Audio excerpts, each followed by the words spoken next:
My name is Ricky Nooski, Nadleh Whut'en. I'm from the Luksilyoo Clan.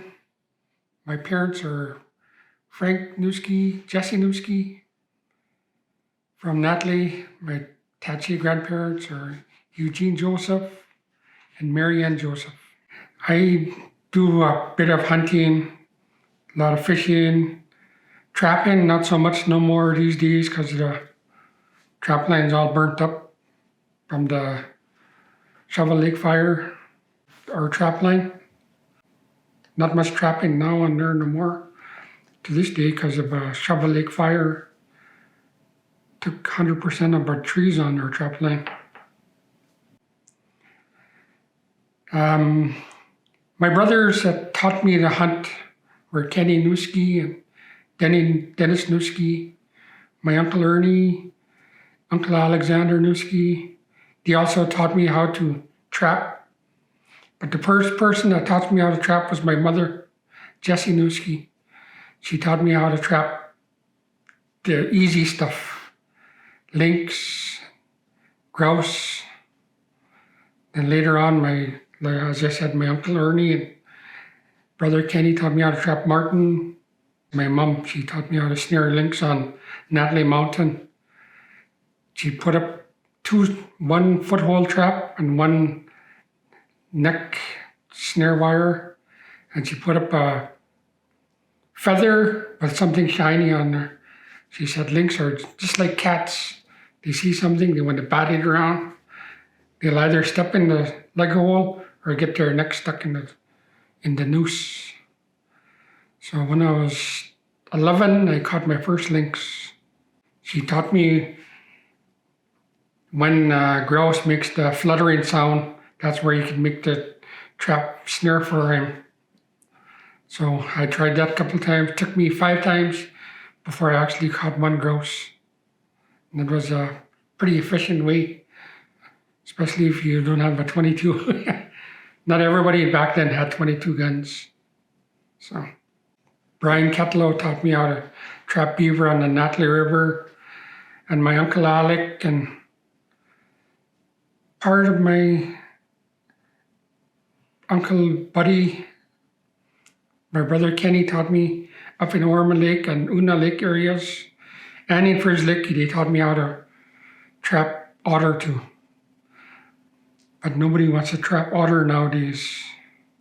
When people used to harvest their salmon, if you didn't know how to tie your hook, there was always somebody on the bridge to teach you how to tie your hook and how to get your hook unstuck and where to set your line, your hook, and best time of day to actually go fishing.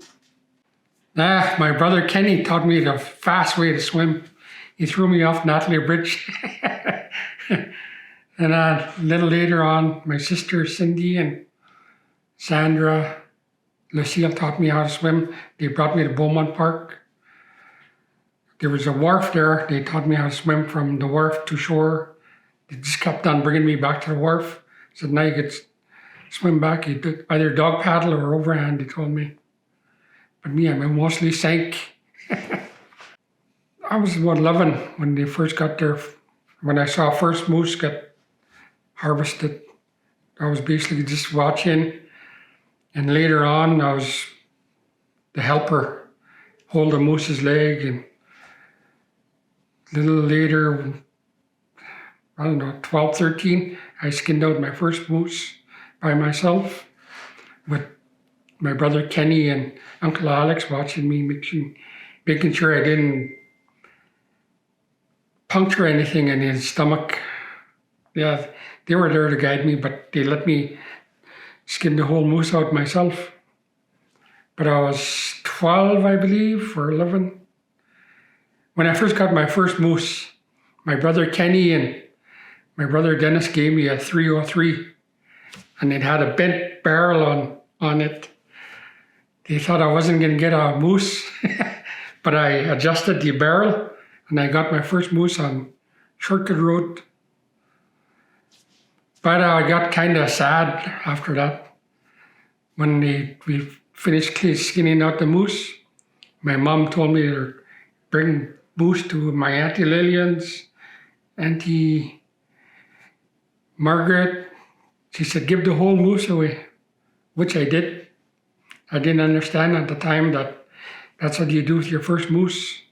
You give everything away. So next time you'll have better luck. And a little later, and people were taking a plant called wastas. Some people use it for luck, but then the elders told me it's not for luck. It's for a quick kill. When you shoot a moose, the moose doesn't suffer. That's what the luck is for. Not to harvest the moose, but make sure the animal don't suffer. Cheyenne Stephen Qua taught me that when you harvest any animal, you should leave an offering. And I asked him, I said, I don't have no tobacco or snuff or anything. He said, best part, if you don't have anything, is use your own spit. You're leaving a part of you behind. So there's nothing more sacred than leaving part of yourself behind, since the animal already did that for you. So we stayed up there twice a year. Una Lake, that's about 5 kilometers past Ormond Lake. My Auntie Margaret Nooski and Uncle Alec Nooski, we used to go up there twice a year to harvest char and whitefish. And we used to go to Ormond Lake to harvest whitefish in winter. My mom used to raise chickens when I was younger. And you could tell when it was time for the chicken to harvest the chickens. I get off the school bus and one day and I'd see chickens all over the yard, no heads. And one time, one chicken just made it to the road from our house, which was 200 feet away from the house. Yeah, it looked like a war zone.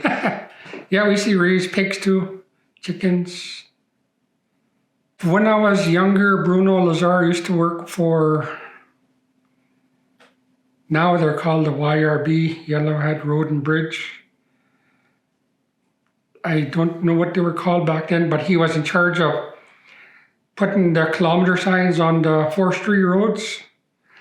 He'd hire me, and my job was to watch the odometer and let him know whenever a kilometer had passed, and he would go out and put up a sign. And we did forestry road from here to Charlotte Lake and beyond. He paid me $5 for 3 days' work. Back then, $5 was a lot of money. And that money he gave me, brought it home, gave it to my mom. And she would give it to my brother Kenny and my brother Dennis or my brother Mitchell. And they would have to go to Fort Fraser to a store called Bunting's. And they would come back with a fair-sized bag of groceries. Yeah, $5 was probably about $100 today. Angeline Nooski. She taught me, she used to be kind of a healer. And whenever people would have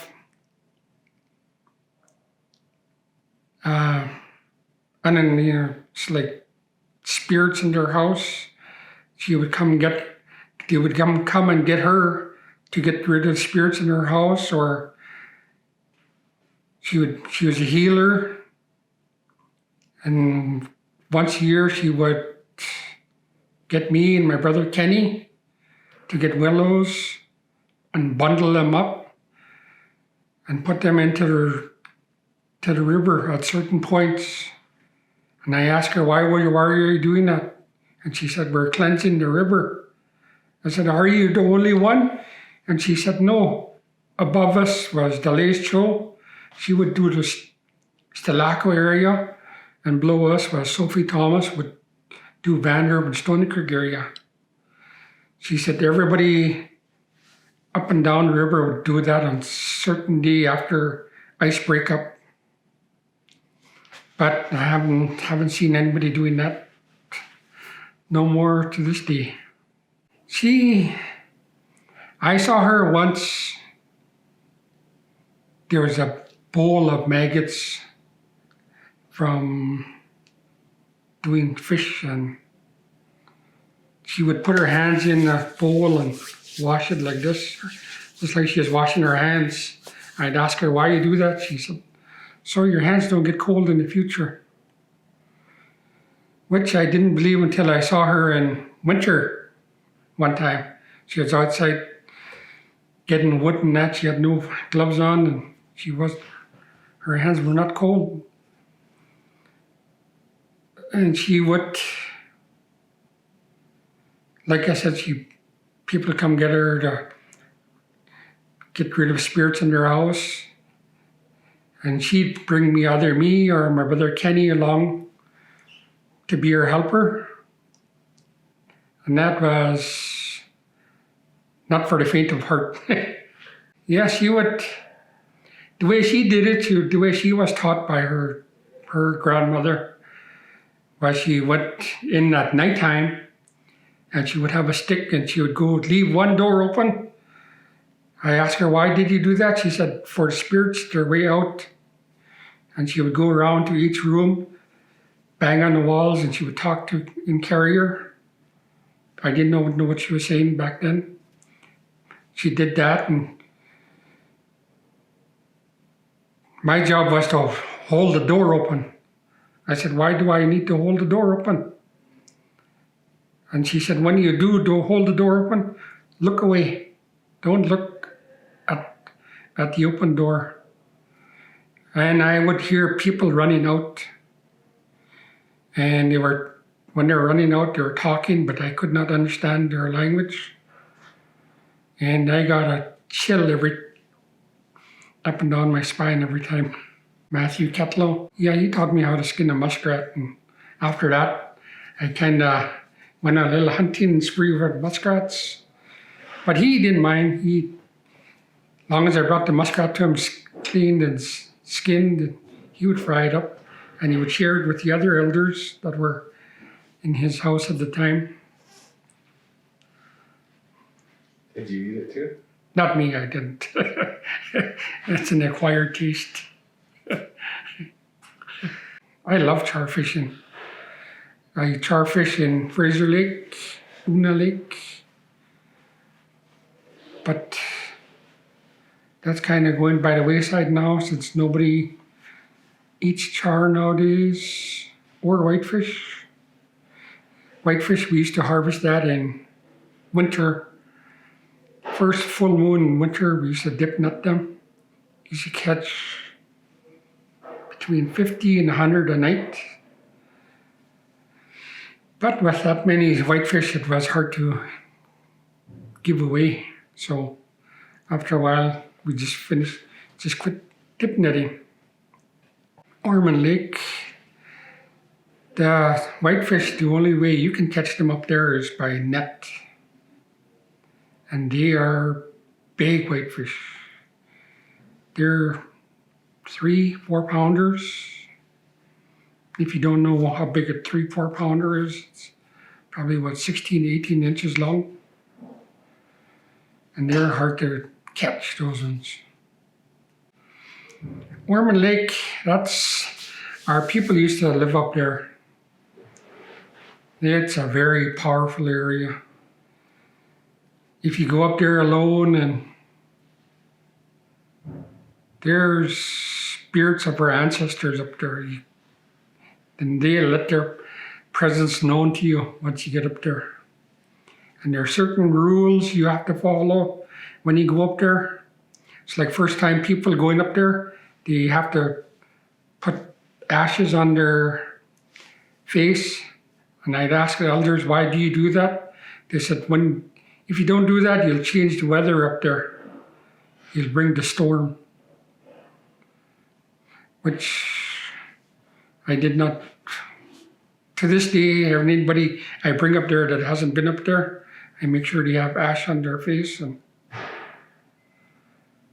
And there used to be a part on the road where you grab a rock and you throw it into the lake. I'd ask my mom why you do that. She said, you're announcing that your arrival at Ormond Lake to the ancestors. Said if you don't, then if you don't do that, when you go up there, they will let their presence known to you. So it's better to have you announce your arrival than vice versa. Yeah, I went up in fishing for whitefish in winter time. December, first full moon in December, and my truck got stuck. I had to walk out, and all I had was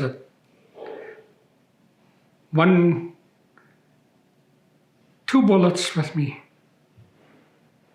And as I was walking out, there was wolves on my left side, wolves on my right side in the bush. They would not come out on the road, they'd just let me know they were there. And they followed me for 6-7 kilometers until the car came and picked me up. Then the wolves just disappeared. Because our grandmother, Angeline Nooski, she did a ceremony on myself and my brother Kenny and my brother Dennis. I'd asked her what was the ceremony for. She said, so the animals will not bother you. And to this day, I still believe that what she did is what's protecting me and my brothers when we go out in the bush. Because a few times we came in really close contact with an animal. It's like a grizzly bear literally ran at my brother Kenny and did not bother him. And wolves went right up to my brother, my brother Kenny and myself. Nothing happened. So I still think what my grandmother did way back then is still protecting us. I do not know the ceremony she did, but she did it to all three of us. I was 11, 12 when I first sat down. My sisters paid for my seat. And the elders, when I got sat down, they gave me the little do's and don'ts at a potlatch. Like, once you sit down, you have to stay there until the potlatch is over. No spilling our clan leader, Alice Cabral, she taught us when we were serving not to spill anything, not to miss anybody. And when the potlatch is over, it's always the clan to help the elders pack their stuff out.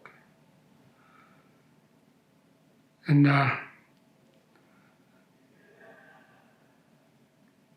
potlatches now are way different from when I was a kid. People don't do the stuff that I did when I was a kid. Like everybody's out getting up, walking out, smoking. We used to bring our own plates when I was young. Bring our own plates, cups, spoons and forks and everything. Now it's all provided for you. And even the people you hire during the potlatch is not the same no more. It used to be you hired your father clan to be the workers. Now it's your friends and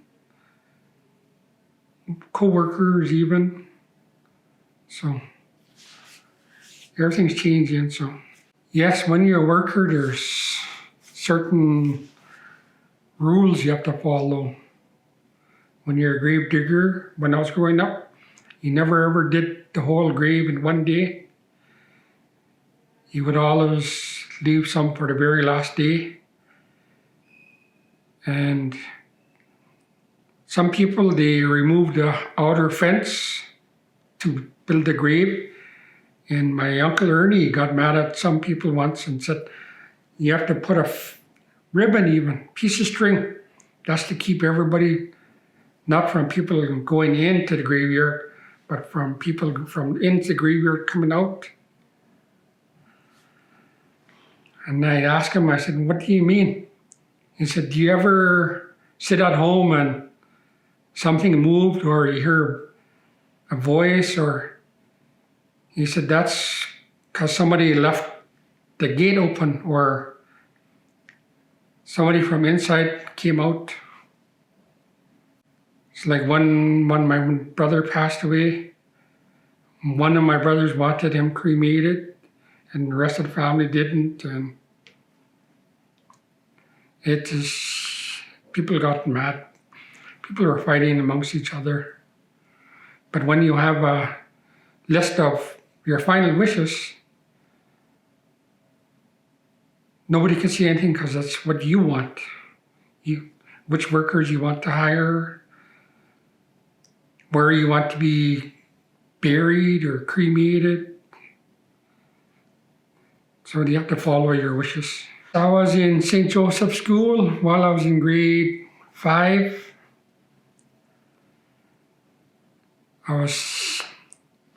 There was a little white boy behind me and he shot a spitball at somebody in front of me. But it did not hit them. It hit the bus driver in the back of the neck and I got blamed.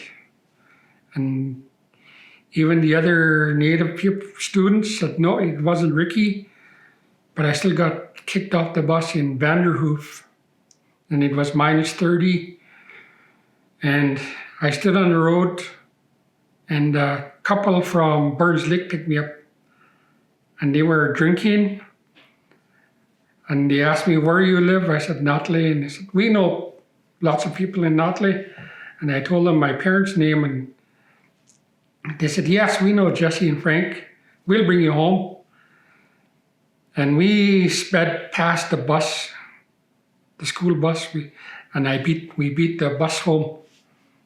And when I got home, I told my mom, I said, I got kicked off the bus because all I had on was runners and a small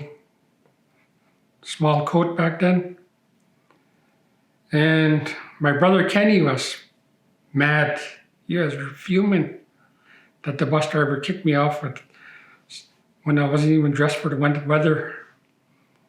And he took it out on the bus driver when it showed up at our driveway. And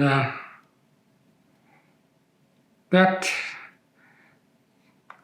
brought a lot more respect to my brother, which him standing up to us, for us, that showed me a lot of. And that was not the first time that happened. A lot of people in our reserve and surrounding areas all have hearing problems. It's like right now I have a hole in both ears. That's from our previous bus driver in St. Joseph picking us up by both ears. He was a French bus driver named Brother Poulia. He would pick up the native people by their ears. So that's why a lot of native people around here have damaged hearing. I used to play hockey when I was in St. Joseph. Used to play hockey in Lijac till I got injured and hurt my spleen. But now I just play softball when I was growing up. I used to play for Nadleh Hornets, Nadleh Bobcats, Nadleh Redmen. And one time when I was playing with the Nadleh Bobcats, the coach, Johnny Ketlo II, went around Nadleh and picked up random people from different teams like the Redmen, Hornets, Bobcats. lo and behold, we came in first place. And at the same ball tournament, my uncle, Buddy Nooski, bought one ticket for a raffle, and he won 12 cases of beer. And lo and behold, I don't remember the ride home. This happened in Hazelton. The ball tournaments in Nadleh, they used to be the August long weekend. Everybody in BC, pretty well BC, used to come to the ball tournaments back then. And my mom, Jessie Nooski, and an elder from Stony Creek, Margaret Antoine, they would make a big pot of soup and a big mountain of bannock.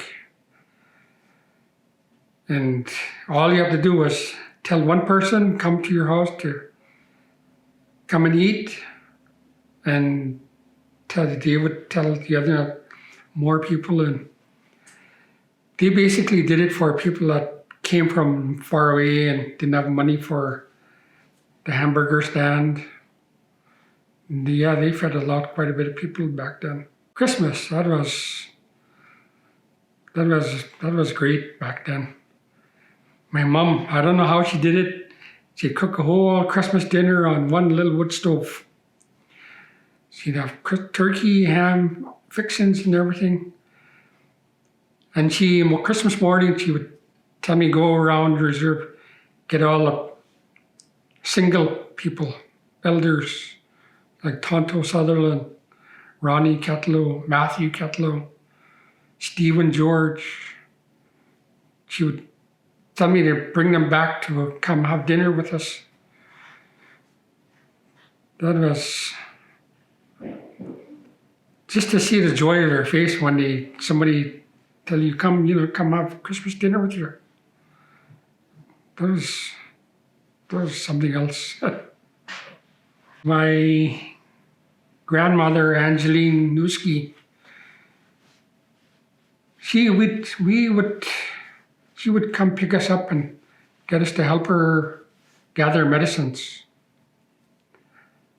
And I told her, I said, how about if she'd go out and get it for you, you could just stay home and I could make it for you. And she said, no, don't do that. She said, if you don't know how to do it, don't do it. You probably do more harm than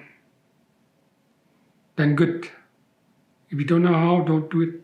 You might do more damage. And good case is balsam. Balsam and a certain willow. If you take too much of it, you could do more damage than good. It's like you have to know what you're doing. But one time I was at Edgar Ketlo's and Cecile Ketlo's house. We were climbing the tree and I fell out the tree. I was about 50, 60 feet up. I fell head down head first. And I cut my feet from one eyebrow to the other and straight down my nose. Edgar Ketlo picked me up, brought me home. And my mother, Jessie Nooski, and Angeline Nooski, my grandmother, they put pitch on me and something else. Can't even see scar to this day. So whatever they put on me worked good. If somebody was being a problem in the reserve, the elders would impromptu meeting at somebody's house. They would just sit on the porch, have tea, talk about what was going on. It's like if a certain child was misbehaving and what they should do about it, that's where they all met. Just impromptu meetings on somebody's porch, or smokehouse. Taking away people's names.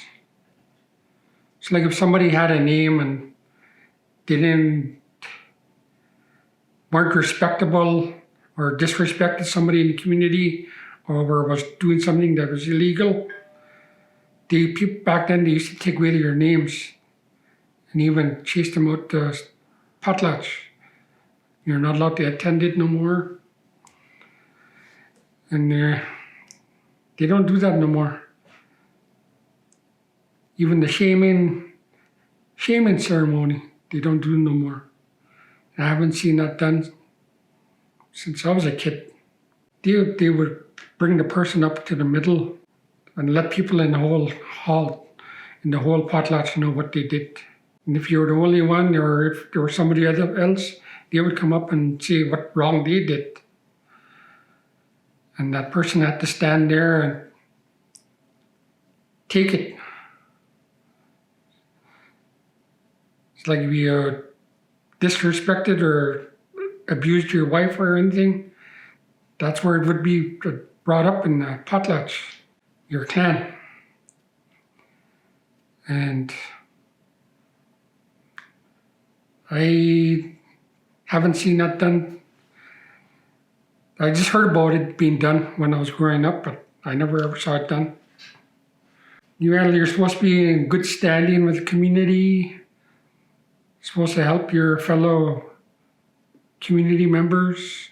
It's like if somebody needed moose meat or something, they didn't have anything, you shared with your moose with them, your fish. Your people in your clan, they would get together and say, you know what? It's like he's done a lot of good in the community,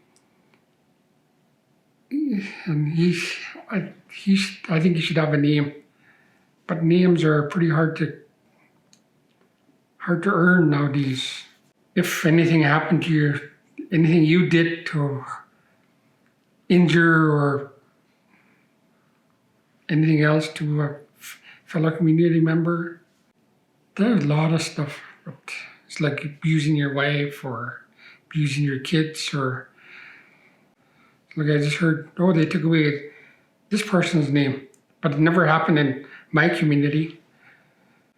I heard of it being done, but I did not know the circumstances that led to it. My grandfather, Eugene Joseph, he's a chief of Tachi. My mom brought me to Tachi to visit him one winter. And there's a bridge near Binche community. And now we were driving. Used to take hours from Fort St. James to go up to Tachi. Didn't have paved roads back then. And I looked to my right and I saw a moose. And it was standing in the creek, and you could tell it was stuck. It had ice all around its feet and everything. And my grandfather, Eugene Joseph, they said he had a lot of powers. And when we got to Tachi, my mom went to talk to my dad, my grandfather. They were talking in Carrier and this. Then my grandfather called me over. When I went to him and he looked at me and he said, "Don't worry." I said, "What do you mean, Grandpa?" "Don't worry about him. He got out." And I looked at my mom and I go, did you tell him about it? She said, "Tell him about what?" And that moose that was in the creek. And my mom said, "No, I never told him nothing." But on the way home, my mom said my grandpa would see things that other people saw. And he was able to talk to animals or whatever. Yeah, even my uncles to this day told me stories about my grandfather being able to talk to what they call them, Dene. Yeah, they'd say he used to talk to them, Sasquatches. So I saw his foresight firsthand. So.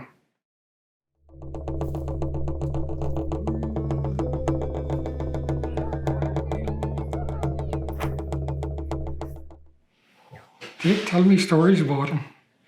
Yeah. Yeah, my uncle said Grandpa used to put snuff out certain time of year. And put it in there out there in the evening, go back in the morning, it's gone. And my uncle said one time he went looking for him, then he went out in the back where the outhouse was, and he heard something further back, so he went and looked. And he said he saw my grandfather and Sasquatch, just like they were having conversation. Yeah.